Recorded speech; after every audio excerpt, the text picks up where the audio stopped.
should not remain. Right. Right. Are you hearing what I'm saying? Amen. So, Pastor, what exactly is fasting? Where does it come from? What's the notion? Well, I want us to read the first fast. The very first fast that was ever given. It was a fast that was ordered by God.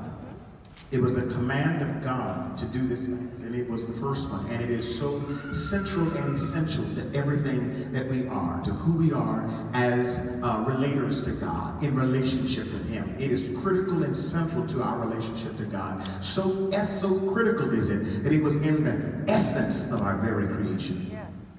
I want you to find Genesis chapter 1. In Genesis chapter 1, we have an instance of God's provision and permission.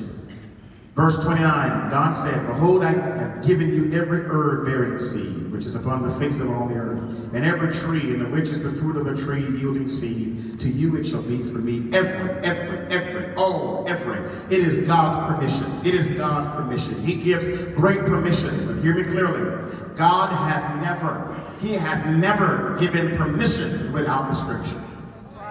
He has never given freedom without restraint. Never. There is always restriction. And so it says here, you have the freedom to eat from every tree. To you it shall be for me. Genesis 2, verse 16 says, and the Lord God commanded the man, saying, of every tree of the garden you may freely eat. Of every tree you may freely eat. Now here comes the restriction. But of the tree of the knowledge of good and evil, look at the words, you shall not eat. For in the day that you eat of it, you shall die. This is the first fast.